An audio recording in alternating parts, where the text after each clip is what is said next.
네, 경제를 넘어 세상을 보는 눈을 밝히는 시간입니다. 첨단 IT 기술과 가상화폐 이슈를 좀 짚어드리는 스마트한 경제 시간인데요. 디지털에셋 박범수 기자 전화 연결됐습니다. 안녕하십니까? 네, 안녕하세요. 디지털에셋 박범수 기자입니다. 네, 오늘 주요 거래소에서 스테이블 코인 USDT를 상장했다 이런 소식이 있는데 관련해서 사실 금융위원회나 여러 또 정부 기관 쪽에서도 언급을 내놓기도 했는데 이거 일단 어떤 소식인지 먼저 알려주시죠. 네, 일단은 시작은 11월 30일이었습니다. 국내 가상자산 거래소 코인원이 스테이블 코인 USDT를 상장한 것이었는데요. 스테이블 코인은 네. 법정화폐와 가치가 1대1로 연동되는 코인을 말합니다. 네. 이 비트코인 같은 가상자산은 가격이 실시간으로 바뀌지만 이 스테이블 코인은 가치가 안정적으로 유지가 되고 특히 USDT는 달러와 가치가 연동이 되는데요. 네. 이 문제는 이제 이후에 이제 빗썸에서도 이제 스테이블 코인 USDT를 상장을 했는데 이 거래액이 굉장히 많이 일어났다는 겁니다. 코인원에서는 이제 최대 50억 원 정도였는데요. 빗썸에서는 이제 상장한 이후에 일평균 거래 대금이 이제 500억 원씩 나오고 있거든요. 예. 그러다 보니까 이제 문제가 뭐냐면 이 USDT가 최근 환치기 범죄에 활용이 되고 있다는 겁니다. 네. 최근 관세청은 USDT를 이용한 160억 원대 환치기 사건을 검거했다고 밝혔는데요. 네. 이 국내에서 USDT를 사서 해외로 보낸 후에 필리핀 원정 조각 자금으로 이제 세탁을 했다는 겁니다. 예. 물론 이때 거래소에서 산 건 아니고 장외 거래를 통해서 샀는데요. 이 거래소에서 이제 살 수 있기 때문에 이 좀 더 편리해지고 거래량도 계속 늘어나는 상황에서 USDT가 환치기 등 불법 행위에 연루될 수 있다는 그 우려의 목소리가 지금 나오고 있는 상황입니다. 예. 지금 김소영 금융위원회 부위원장이 별도로 좀 규제하는 규율 체계가 필요하다 이렇게 지금 어제 밝혔거든요. 규제 논의가 나오는 이유도 역시 말씀하셨던 환치기 같은 여러 가지 불법 상황 때문이겠죠. 네, 맞습니다. 일단은 스테이블 코인 자체가 이 금융 안정성, 기존의 금융에 있는 안정성에 영향을 미칠 수 있다는 연구는 이전에도 계속 있었고요. 예. 그래서 이런 스테이블 코인에 대해서도 따로 규제가 필요하다라는 목소리가 있어서 아마 2단계 입법, 가상자산법 2단계 입법에서 네. 그런 전반적인 상장이나 혹은 이렇게 스테이블 코인 규제 등이 아마 이뤄질 것으로 전망되고 있습니다. 예, 알겠습니다. 이게 또 금융위에서는 이용자 보호법 시행령이 발표됐다라고 하는데 이건 또 어떤 내용입니까? 네, 방금 2단계 입법을 말씀드렸는데요. 네네. 이 이용자 보호 등에 관한 법률안, 이게 바로 1단계 입법입니다. 예. 이 금융위는 현재 1단계와 2단계로 가상자산법을 나눠서 입법을 진행하고 있는데요.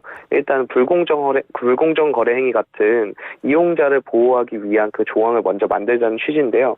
12월 10일에 금융위가 가상자산 이용자 보호법 법률 시행령 입법 예고를 발표했습니다. 네. 제정은 올해 7월 됐지만 세부적인 내용을 담은 시행령이 공개가 된 건데요.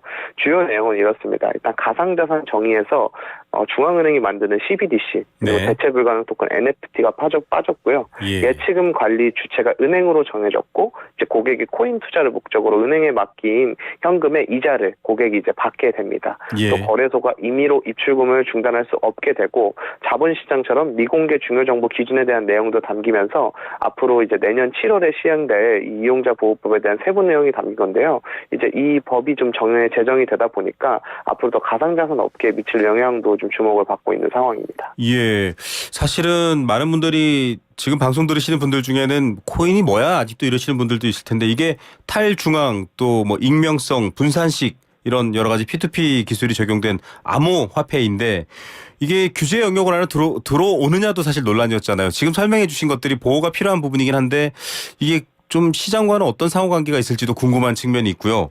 또 이게 좀 이렇게 뭐랄까요 더 영역이 확대되면 통화 정책에도 부정적 영향을 미칠 수 있다 이런 발언들도 나왔거든요. 어떻게 읽어야 될까요 이런 뉴스들은? 네, 일단은 통화 정책에 하는 건 이제 아까 말씀드린 이제 금융 안정성에 이제 영향을 줄 수 있다라는 그런 이제 전통 금융 시각권에서 바라보는 시각인데요. 네. 일단 이용자 보호법이라는 것 자체는 그 방금 말씀하신 그 통화 정책에 영향을 주는 거에 대한 규제 같은 것들은 전체적인 업권을 규제하는 것인데 네. 이용자 보호법은 그 성격이 아직 좀 다릅니다. 일단 1차적으로 가장 좀 시급한 문제, 이용자 보호, 그러니까 불공정 거래 행위, 시세 조종 행위, 미공개 예. 중요 정보를 이용한 행위 같은 그런 것들을 이제 먼저 규제를 하고 그 다음에 2단계 입법을 거쳐서 업권을 규제하고 시장에 미치는 가상자산 시장뿐만 아니라 이제 전통 금융시장에 미치는 그런 영향들을 이제 규제하자는 거여서 예. 그런 것들에 대한 논의는 앞으로 향후 좀 이어지지 않을까 생각이 됩니다. 예. 기본적인 보호 조치에 대한 것들은 필요하고 그다음에 시장 전체에 대한 것들은 좀 단계를 나눠서 본다. 이제 앞서 계속 말씀하셨던 부분이 좀 이해가 되는 것 같고요.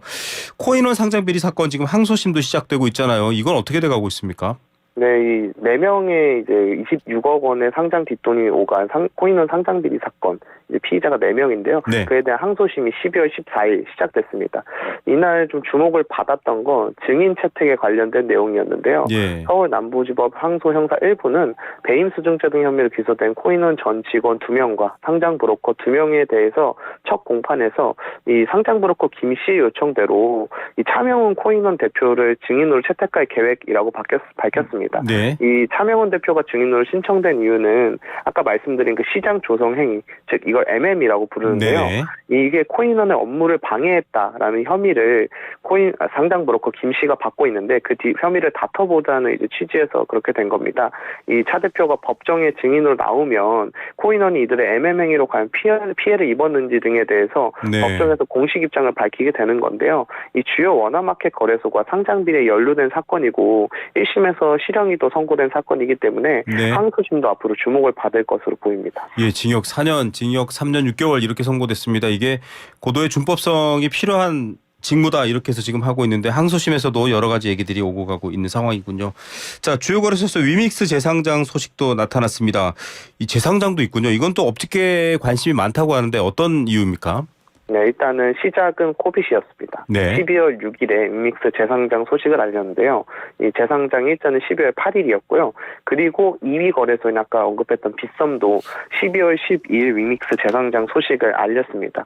1년 전에 허위 유통량 공시 등을 이유로 업비트, 빗썸, 코인원, 코빗에서 상장 폐지된 지 1년 만에 일어난 일인데요. 네. 이 각 지금 재상장한 거래소들은 당시 상장 폐지 사유였던 허위 유통량 공시나 잘못된 정보 전달 등이 1년 사이에 해소된 것으로 보고 재상장을 이제 결정을 했습니다. 이 위믹스 재상장으로 가장 수혜를 본 건 빗썸인데요. 현재 위믹스 전체 세계 거래의 86%가 빗썸에서 이루어지고 있고요. 네. 위믹스 재상장 후인 2일 뒤에 빗썸의 시장 점유율도 20%대에서 27%로 오르면서 업비트 점유율을 좀 뺏어오는 데 성공을 했거든요. 예. 그래서 지금 코빗, 코인원, 고팍스, 빗썸 이렇게 5대 원화마켓 거래소 중에 4곳이 위믹스를 거래 지원하고 있기 때문에 1위 거래소인 업비트가 과연 재상장을 할 것인지에 대해서 좀 시장이 관심을 갖고 있는 상황입니다. 아, 그렇군요. 예, 다음 소식도 많은 분들이 관심 있을 것 같습니다. 저희가 어제 사실은 불법 대법 관련해서도 이 범죄 수익 이제 몰수하고 환수 쉽게 하겠다라고 했는데 가상자산 관련해서도 이게 법인 개정을 통해서 국고 환수 절차 신속해졌다. 이게 또 범죄 수익과도 좀 연관돼 있을 것 같고요. 어떤 내용인지 좀 자세히 소개해 주시죠. 네, 이제 대검이 발표한 내용인데요. 검찰이 압수하고 보전 처분한 가상자산을 더 이상 수사관 개인 계정이 아니라 검찰청 법인 계정을 만들어서 매각 절차를 단순화했다는 내용입니다. 네. 기존의 법인은 가상자산 계좌를 만들 수가 없어서 검찰이 범죄 수익을 가상자산으로 압수를 하면은 그걸 법인 계정에 먼저 담은 다음에 이 법인 계정에 담은 걸 이제 팔 수가 없습니다. 그래서 네. 수사관 개인 은행 계좌나 코인 계좌를 만들어서 거기서 매각을 하고 그걸 다시 국고로 환속을 했는데요. 네. 이제 그럴 필요 없이 바로 법인 계정을 통해서 매각해서 국고로 귀속하게 될 수 있는 절차를 만들어서 이 절차가 굉장히 간편해졌다는 겁니다. 예. 또 이제 이날 전국검찰청이 몰수한 가상자산 규모도 밝혀졌는데요. 규모는 총 260억 원으로 비트코인이 250억 원으로 제일 많은 것으로 나타났습니다. 예, 요즘 뭐 은밀한 범죄라든지 아주 무서운 뭐 마약 관련 범죄들도 가상자산을 활용을 많이 하는데요. 이런 것들을 빨리빨리 국고로 환수해서 좀 할 수 있는 절차가 개선됐다라는 것도 반가운 소식이네요.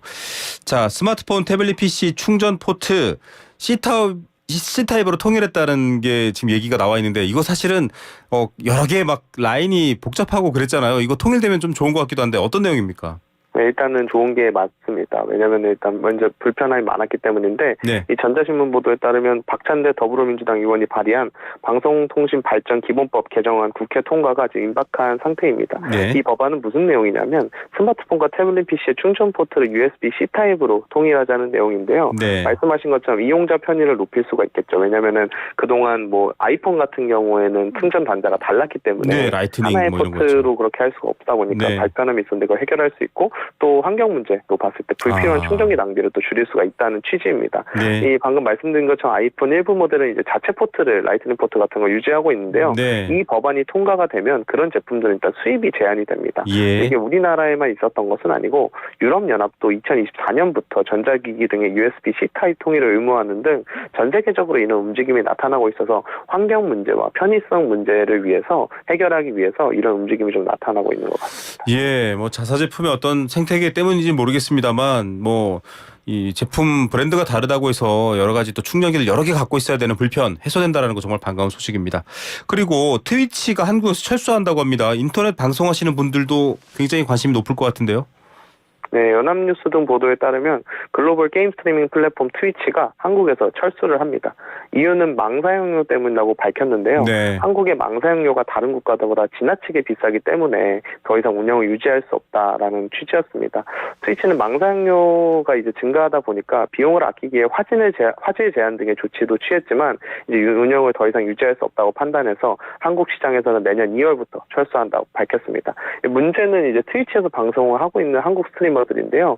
이 대안으로는 아프리카 TV와 네이버의 새로운 게임 스트리밍 플랫폼 치지직 혹은 유튜브가 꼽히고 있습니다. 예. 실제 아프리카 TV 주가는 트위치 철수 소식이 알려진 뒤에 잠깐 오르기도 했는데요. 이런 다양한 다른 플랫폼들로 스트리머들이 이적을 할 거기 때문에 그 반사이익을 그 플랫폼들이 얻을 것이라는 전망이 나오고 있는 상황입니다. 예, 자 마지막 소식입니다. 중소벤처기업부가 챗GPT 개발사 오픈AI와 국내 스타트업을 좀 매칭시켜준다 이런 행사도 연다라고 하는데 어떤 내용입니까? 네, 뉴시스 등 보도에 따르면 중기부가 12월 14일에서 15일 오픈 AI와 국내 스타트업 매칭데이 행사를 서울에서 연다고 합니다. 네. 이 행사는 챗GPT 개발사로 유명한 오픈 AI와 국내 스타트업 간 협업으로 진행이 되는데요. 국내 AI 기업을 활성화하고 또 유망한 스타트업의 글로벌 진출을 도우자는 게 바로 그 목적입니다. 여기에는 스타트업 42곳과 오픈 AI 임원, AI 전문가 등이 참여하는데요.